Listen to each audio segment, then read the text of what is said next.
할렐루야. 사랑하는 성도 여러분, 오늘은 참으로 기쁘고 감사한 날입니다. 이제 우리 왕성교회가 17살이 되었습니다. 오늘날 17살이면 고등학교 1학년 나이쯤 됩니다. 청소년 시기인 것이죠. 요셉은 17세의 나이에 형들의 시기 질투로 애굽의 군대 장관 보디발의 집에 노예로 팔려갔습니다. 요셉의 고난은 30이 되어서 마침내 애굽의 총리가 되므로 요셉이 꿈꾸던 꿈이 현실로 드러난 시작이 되었습니다. 13년의 세월은 물론 하나님과 함께하는 주님과 동행의 시기였던 것이죠. 우리 왕성교회도 지난 17년 동안 예수님과 동행하는 시기였습니다. 돌아보면 모든 것이 주님의 은혜이고 주님의 사랑이었음을 고백할 수밖에 없습니다. 2017년 기준 지금부터 3년 전의 상황에 전국의 교회가 약 6만여 개가 있었습니다. 그런데 그 한 해 동안 문을 닫은 교회 수가 3천여 개라고 국민일보가 보도했습니다. 지금부터 3년 전의 상황이니까 지금과 비교해 볼 때 지금이 더 목회적 환경이 나아졌다고 볼 수는 없습니다. 특별히 올해는 코로나19라는 전대미문의 전 세계적인 유행병 때문에 국내는 물론 국외의 대부분의 나라들에게 복음 사역에 많은 제약이 있는 것이 사실입니다. 그럼에도 불구하고 하나님은 살아계심을 우리는 믿습니다. 이런 코로나19조차도 하나님은 합력하여 선을 이루실 능력이 있으신 분임을 또한 우리는 믿어 의심치 않습니다. 하나님의 허락하심이 없다면 참새 한 마리도 땅에 떨어지지 않는다고 예수님께서 말씀하셨는데 마태복음 10장 29절에 참새 2마리가 한 나사리온에 팔리지 않느냐. 그러나 너희 아버지께서 허락하지 아니하시면 그 하나도 땅에 떨어지지 아니하리라 라고 말씀하셨습니다. 코로나19를 허락하신 하나님의 뜻을 우리는 알아야 합니다. 그것은 인간의 탐욕과 교만이 불러온 인재인 것을 많은 학자들이 이구동성으로 한 목소리를 내어 말하고 있는 것을 보면 틀림이 없습니다. 그리고 성경에서도 많은 자연재해는 하나님의 징계의 수단으로 사용된 것을 볼 수 있습니다. 애굽에서 이스라엘 백성들을 구원해내실 때에도 10가지의 재앙은 대부분이 자연재앙을 사용하셨던 것입니다. 북이스라엘 아합 시대에 우상숭배에 빠져있던 이들을 회개시키시기 위해서 사용하신 것은 가뭄이었습니다. 그렇다면 우리들이 오늘날 전 세계적으로 유행하고 있는 전염병인 코로나19 역시도 우연의 산물이 아닌 하나님의 징계의 도구로 생각해 보아야 합니다. 물론 믿지 않는 자들에게는 이것이 그저 우연히 발생한 전염병으로 치부하겠지만 우리 성도들은 이것이 우연이 아닌 하나님의 뜻이라는 것을 우리가 깨달아 알아야 합니다. 그것은 하나님을 떠나 내 마음대로 살았던 지난 날을 회개하고 예수님을 목자로 삼는 삶으로 되돌아올 것을 말씀하고 계신 것입니다. 오늘 우리 왕성교회 설립 17주년을 시점으로 다시 한번 우리들의 신앙을 점검하고 코로나19의 위협 속에서도 또한 정부의 교회를 향한 어이없는 은밀한 박해에도 불구하고 하나님을 향한 우리의 예배와 하나님을 향한 사랑은 더욱더 성숙해져 가야 할 줄로 믿습니다. 여러분, 교회란 무엇입니까? 오늘 본문에서 예수님은 베드로의 신앙 고백을 들으시고 이렇게 말씀하셨습니다. 너는 베드로라, 내가 이 반석 위에 내 교회를 세우리니 음부의 권세가 이기지 못하리라고 말씀하셨습니다. 이 땅의 모든 교회는 예수님의 교회인 것입니다. 왜일까요? 그것은 예수 그리스도께서 핏값을 주고 사신 성도로 교회가 이루어지기 때문입니다. 사도행전 20장 28절에 여러분은 자기를 위하여 또는 온 양떼를 위하여 삼가라.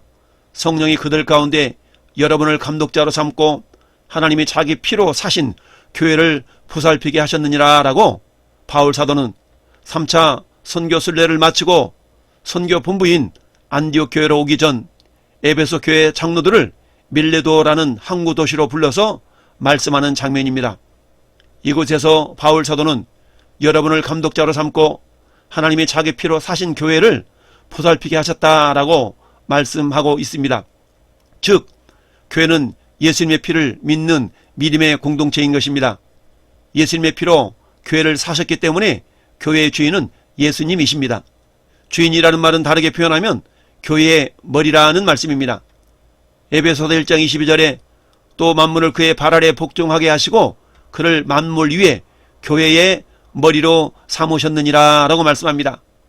또한 에베소서 5장 23절에도 이는 남편이 아내의 머리됨이 그리스도께서 교회의 머리됨과 같음이니 그가 바로 몸의 구주시니라 라고 말씀합니다. 골로새서 1장 18절에도 그는 몸인 교회의 머리시라 라고 말씀하고 있습니다. 왜 예수님의 피가 중요합니까? 그것은 주님 말씀에 인간의 모든 죄를 사하는 유일한 길이기 때문입니다. 히브리서 9장 22절에 율법을 따라 거의 모든 물건이 피로써 정결하게 되나니 피 흘림이 없은즉 사함이 없느니라 라고 말씀합니다. 뿐만 아니라 요한일서 1장 7절에도 그가 빛 가운데 계신 것 같이 우리도 빛 가운데 행하면 우리가 서로 사귐이 있고 그 아들 예수의 피가 우리를 모든 죄에서 깨끗하게 하실 것이요 라고 말씀합니다. 교회 성도들은 예수님의 보혈로 죄사함 받은 성도들의 공동체인 것이죠. 히브리서 9장 14절에도 하물며 영원하신 성령으로 말미암아 흠없는 자기를 하나님께 드린 그리스도의 피가 어찌 너희 양심을 죽은 행실에서 깨끗하게 하고 살아계신 하나님을 섬기게 하지 못하겠느냐라고 말씀합니다. 예수님의 보혈은, 예수님의 피는 우리 모든 사람들의 죄를 사해 주시는 것뿐만 아니라 양심까지도 깨끗하게 할 수 있는 능력의 보혈이 되는 것입니다. 예수님의 피를 상징하는 것이 과거 이스라엘 백성들이 출애굽에서 종살이할 때에 이스라엘 백성들이 머물고 있는 고센 땅에서 제정하신 유월절 절기에 흠없는 양이나 염소의 피인 것이죠. 따라서 유월절의 은혜를 아는 것은 곧 예수 그리스도의 보혈을 공로로 알고 예수 그리스도를 주와 구주로 믿고 사는 것이며, 교회는 이와 같이 유월절의 은혜를 아는 사람들의 공동체를 말씀하고 있습니다. 교회는 원어로 말하면 에클레시아라는 말입니다. 이는 불러내다 하는 의미가 담겨져 있습니다. 즉 세상에서 영적인 도둑인 마귀의 통찰이 있었던 사람들을 예수님의 피로 사서 교회를 삼았다는 것을 바울 사도는 사도행전 20장 28절에 말씀하고 있는 것입니다. 그렇다면 마귀의 종됐던 사람들 가운데 누구를 불러냈습니까? 그것은 분명한 신앙 고백이 있는 자들입니다. 그래서 예수님께서 오늘 본문에서 예수님은 질문을 던지고 있는 것입니다. 먼저 예수님은 일반 사람들의 견해를 제자들에게 묻습니다. 13절 말씀에 예수께서 빌립보 가이사랴 지방에 이르러 제자들에게 물어 이르시되 사람들이 인자를 누구라 하느냐? 이르되 더러는 세례요한, 더러는 엘리야, 어떤 이는 예레미야나 선지자 중에 하나라 하나이다. 빌립보 가이사랴 지역은 이스라엘 북쪽 경계에 해당되는 지역입니다. 예수님께서 굳이 이곳 변방까지 오셔서 제자들에게 자신을 누구로 알고 있는지를 질문하셨을까요? 그것은 예수님께서 평소 제자들에게만 어떤 구원의 진리를 전수하시고자 할 때마다 가르침에 방해를 받지 않으시려고 인적이 드문 시간과 장소에서 가르치셨던 경우가 많았습니다. 따라서 오늘 본문에서 밝혀질 교훈 역시 그 내용이 상당히 중요할 뿐 아니라 만일 예수님이 살아계신 하나님의 아들 되심이 공개될 경우 바리새인과 사두개인들의 반발 또한 상당하였을 것이기 때문입니다. 따라서 예수님께서 이를 미리 예견하시고 자신의 사역에 불필요한 요소나 방해를 받지 않도록 가이사랴 빌립보까지 장소를 옮기신 것입니다. 이와 같은 사실에서 불필요한 분쟁이나 소요를 피하시는 지혜로운 예수님의 모습을 발견할 수가 있는 것입니다. 세상 사람들의 예수님에 대한 평가가 매우 다양한 것을 볼 수 있습니다. 단지 예수님께서 당신의 제자들에게 물으셨던 그 당시에만 그랬던 것은 아닙니다. 그 복음이 온 땅에 전파된 오늘날에 이르기까지 예수 그리스도에 대한 세상 사람들의 평가는 매우 다양합니다. 혹자는 예수 그리스도를 위대한 스승이었다라고 평가하며, 혹자는 탁월한 종교 지도였다라고 평가하고, 또 다른 사람들은 예수 그리스도를 4대 성인 중 한 사람이라고 평가하기도 합니다. 그리고 심지어 어떤 사람들은 예수 그리스도를 인류 역사상 가장 위대한 인물이었다라고 평가하기도 합니다. 그러나 세상 사람들이 이처럼 다양한 말로 예수 그리스도를 호평한다고 할지라도 그들은 하나님 앞에서 인정될 수가 없었으며 오히려 하나님을 대적하는 자들로 평가되어 영원한 멸망에 처해질 수밖에 없는 것입니다. 무엇 때문일까요? 그것은 바로 그들이 예수 그리스도를 알기는 알지만 바로 알지 못하였기 때문입니다. 즉 그들은 역사상 존재하였던 한 인간으로서의 예수는 알았지만 인간을 구원하시기 위해서 이 땅에 오신 그리스도이시며 하나님의 아들로서 예수 그리스도는 알지도 믿지도 못하였기 때문에 그의 대속의 피로 말미암는 죄사함과 구원의 은총을 맛볼 수가 없었던 것입니다. 그렇습니다. 세상은 그리스도를 알되 제대로 알지 못합니다. 따라서 그들이 예수 그리스도에 대하여 아무리 다양하게 긍정적으로 평가를 내린다고 할지라도 그 평가는 절대로 정당한 평가가 될 수 없으며 또한 그들에게 아무런 유익도 줄 수가 없는 것입니다. 그러므로 우리는 예수 그리스도에 대한 세상의 평가에 귀 기울이고 그 평가에 따라서 부하내동하는 어리석은 자가 되어서는 안 되겠습니다. 오직 성경이 말하는 그대로 예수를 그리스도요 하나님의 아들로 믿고 전심으로 섬기는 우리 왕성교회 성도들이 되어야 할 것입니다. 그렇다면 중요한 것은 나는 주님을 누구라고 고백하고 있느냐는 것입니다. 13절에서 제자들을 향해서 사람들이 인자를 누구라 하느냐라고 물으셨던 예수님께서 15절에서는 그렇다면 너희는 나를 누구라 하느냐라고 주님이 질문하셨던 것입니다. 다른 사람들의 생각과 신앙이 아닌 제자들 자신의 개인적인 생각과 신앙을 말해보라는 것입니다. 이것은 제자들에게 매우 중요한 문제였습니다. 왜냐하면 이 질문에 대한 답변에 따라서 이제껏 예수 그리스도를 따라 다녔던 그들의 신앙적 수준이 평가될 수 있을 뿐 아니라 그들의 영원한 미래까지도 결정 지어줄 수 있기 때문입니다. 이것은 오늘날 우리들에게 있어서도 마찬가지입니다. 즉 오늘날 우리들에게 있어서 역시 다른 사람이 주님을 누구라고 생각하고 어떻게 고백하느냐가 아니라 바로 나 자신이 예수님을 누구라고 생각하고 고백하느냐가 중요한 것이라는 말씀입니다. 다른 사람들이 그릇된 신앙 고백을 한다고 할지라도 나는 예수 그리스도를 바로 알고 바른 신앙 고백을 할 때에 나는 그 다른 사람들과는 상관없이 구원에 이를 수 있기 때문입니다.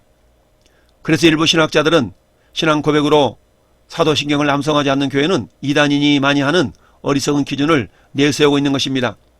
아무리 사도신경을 막힘없이 외운다 할지라도 진정 예수 그리스도가 자신의 구원자이며 자신의 주인임을 믿고 살지 않는다면 이 사람의 신앙 고백은 무의미한 것이기 때문입니다.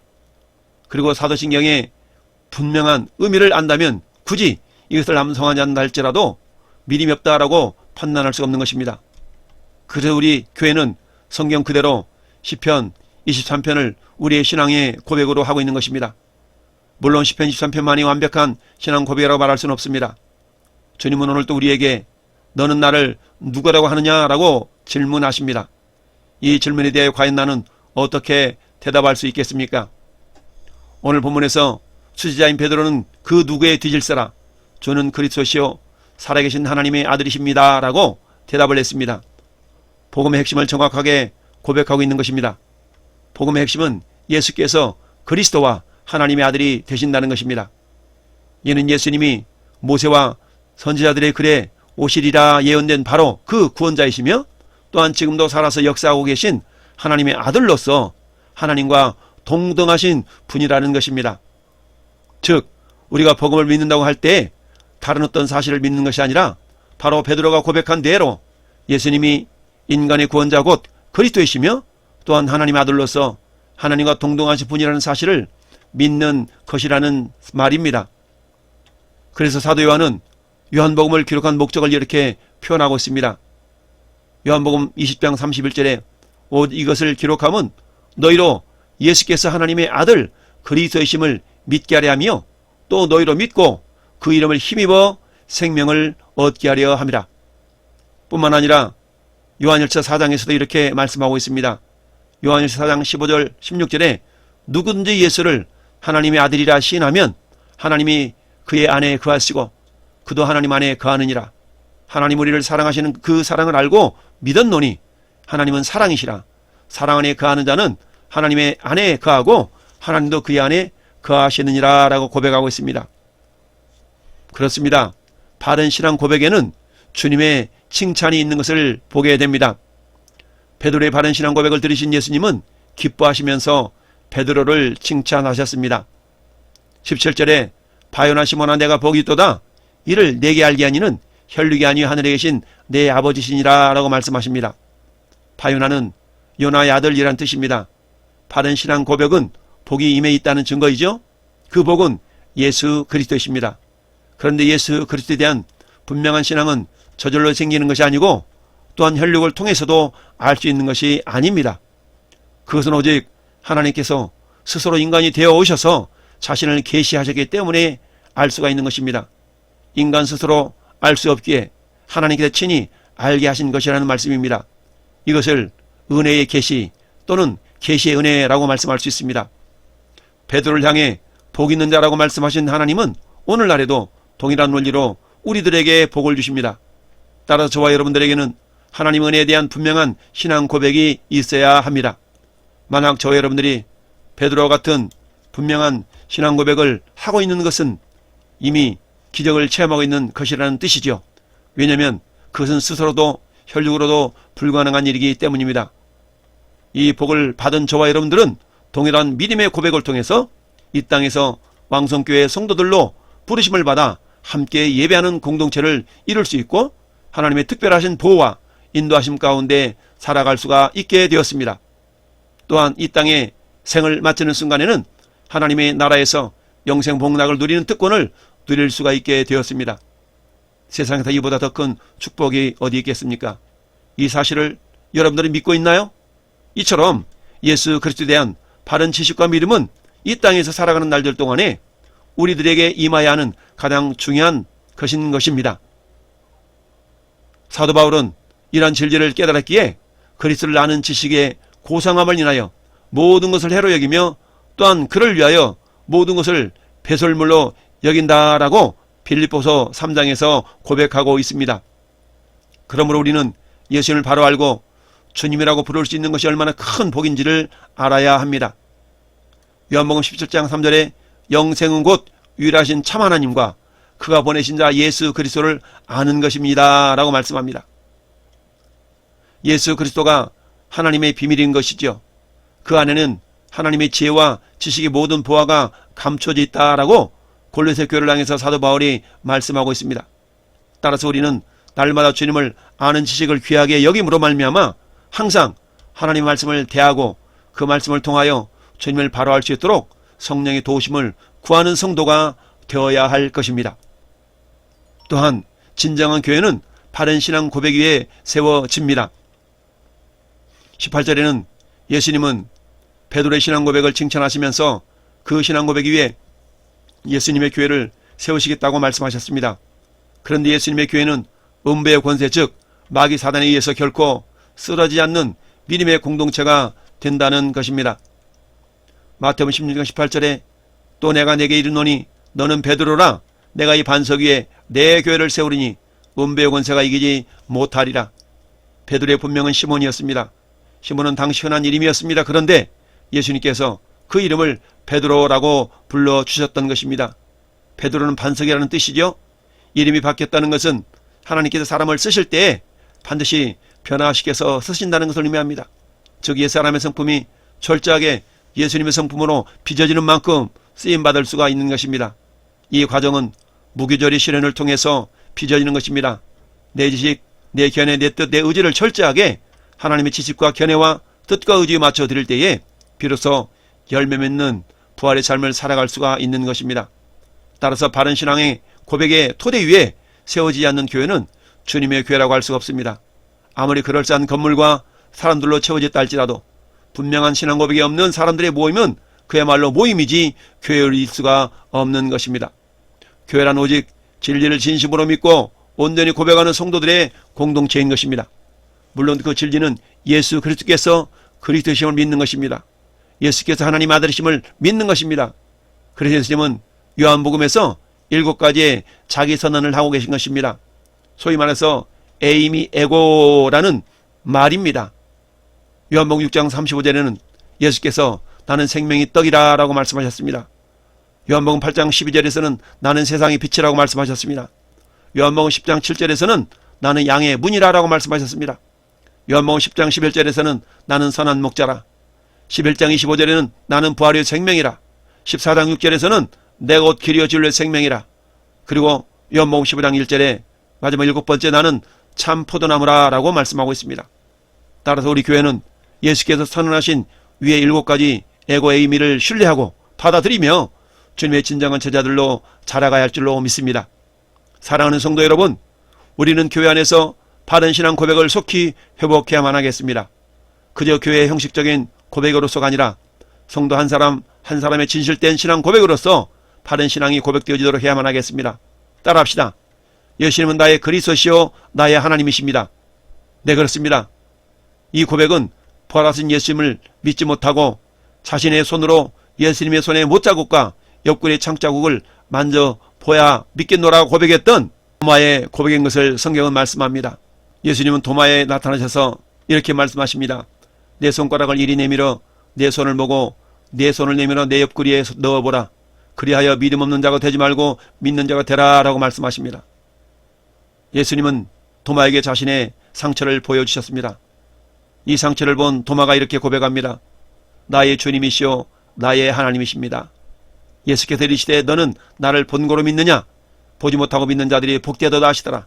그렇습니다. 저와 여러분들은 예수님의 상처를 보지는 못했지만 성경을 통하여서 마치 보지 않고 믿는 믿음의 사람들이 되었습니다. 따라서 우리는 도마보다도 더 복된 사람들인 줄 믿습니다. 예수님은 베드로의 신앙 고백 위에 세워진 주님의 교회는 음부의 권세, 즉 사단의 권세가 이기지 못한다고 선언하셨습니다. 물론 잠시 잠깐의 실패는 있을 수 있습니다. 잠시 잠깐의 흔들림은 있을 수 있습니다. 그러나 마침내 주님의 교회는 결코 무너지지 않게 하시겠다라는 것입니다. 히브리 13장 5절 말씀에도 내가 결코 너희를 버리지 아니하고 너희를 떠나지 아니하리라 말씀하셨습니다. 베드로전서 5장 10절에도 모든 은혜 하나님 곧 그리스도의 안에서 너희를 부르사 자기의 영원한 영광이 들어가게 하시니가 잠깐 고난을 당한 너희를 친히 온전하게 하시며 굳건하게 하시며 강하게 하시며 터를 견고하게 하시리라 라고 말씀하셨습니다. 잠언서 24장 16절에도 이렇게 말씀합니다. 대저 의인은 7번 넘어질지라도 다시 일어나려니와 의인은 재앙으로 말미암아 엎드러지느니라. 예수님께서는 바른 신앙 고백 위에 내 교회를 세우시겠다고 하셨습니다. 우리 왕성교회의 설립자도 주인도 우리 주님 자신이십니다. 교회는 사람이 주인이 될 수 없습니다. 따라서 교회에서의 모든 일은 오직 주님의 뜻대로만 이루어져야 합니다. 에덴 동산에서 하나님의 뜻은 오직 하나였습니다. 이와 마찬가지로 에덴 동산의 모형인 교회에도 주님의 뜻에 우리 각 사람의 뜻을 복종시키는 것이 바른 신앙임을 알고 겸손히 말씀과 기도와 성령의 능력으로 주님의 뜻을 분별하는 교회 각 지체들이 되시기를 예수님의 이름으로 축원을 드립니다. 우리 왕성교회는 주님이 교회의 설립자시오 주인 되심을 겸손히 인정하고 그분의 뜻에 귀를 기울입시다. 모든 일에 앞서서 주님의 뜻을 구하고 그 뜻에 따라서만 모든 일을 행할 수 있기를 바랍니다.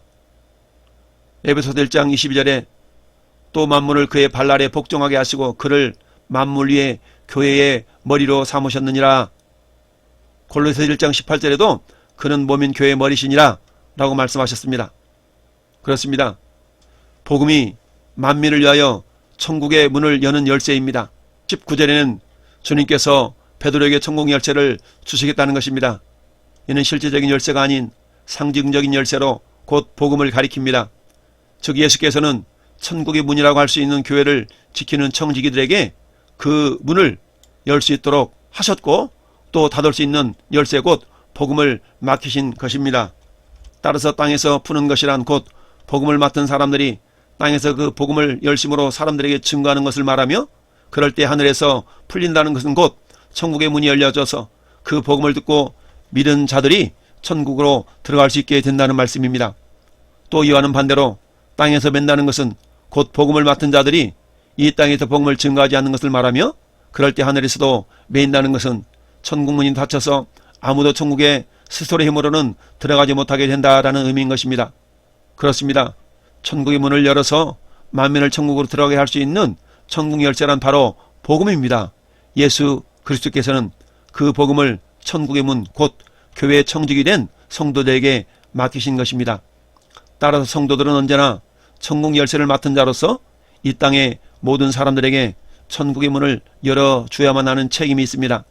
우리 왕성교회 성도들은 복음을 증거하지 않아서 천국 문을 닫는 자들이 아니라 복음을 세상에 전하여 우리가 전한 복음으로 말미암아 구원 얻는 성도들이 더욱더 많아져 하나님의 나라를 확장하는 주인공이 되시기를 예수님의 이름으로 축원을 드립니다.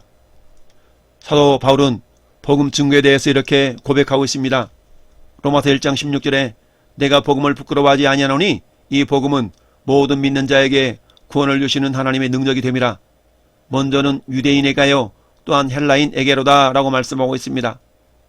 또한 고린도전서 15장 1절에도 형제들아 내가 너희에게 전한 복음을 너희에게 알게 하노니 이는 너희가 받은 것이요 또 그 가운데 선 것이라. 너희가 만일 내가 전한 그 말을 굳게 지키고 헛되이 믿지 아니하면 그로 말미암아 구원을 얻으리로다 라고 말씀하고 있습니다. 고린도전서 9장 16절은 내가 복음을 전할지라도 자랑할 것이 없음은 내가 부득불을 할림이라. 만일 복음을 전하지 아니하면 내게 화가 있을 것이미로다. 내가 자유로 이것을 행하면 상을 얻으리니와 내가 자유로 하지 아니한다 할지라도 나는 사명을 받았노라. 사도 바울이 전하는 복음은 사명으로 열심을 다해 증거했다라는 말씀입니다. 주님 오실 그날까지 우리 왕성교회에 맡기신 천국 열쇠인 복음을 증거하는 일에 게으르지 않고 전파할 수 있기를 바랍니다. 이 천국 열쇠를 때를 얻든지 못 얻든지 사용하여 생명 살리는 성도요 생명 살리는 교회로 다시 한번 설립 17주년을 맞이하여서 발돋움할 수 있기를 예수님의 이름으로 축원을 드립니다. 아멘. 이제는 교회의 머리 되신 우리 구주 예수 그리스도의 은혜와 하늘의 새 예루살렘의 모형으로 교회를 세우시기를 작정하신 아버지 하나님의 크신 사랑하심과 천국 열쇠를 사용하여 사단에 의해 잠겨있던 영혼들을 풀어 주께서 쓰실 자들로 인도하시는 성령님의 내주교통 가망없는 역사하심이 교회 설립 17주년을 맞이하여 바른 신앙 고백 위에 세움받은 왕성교회 성도들 손에 맡겨주신 천국 열쇠를 힘있게 사용하기를 원하는 모든 성도들 머리 위에와 이 나라의 민족 위에 영원토록 함께 있을지어다. 아멘.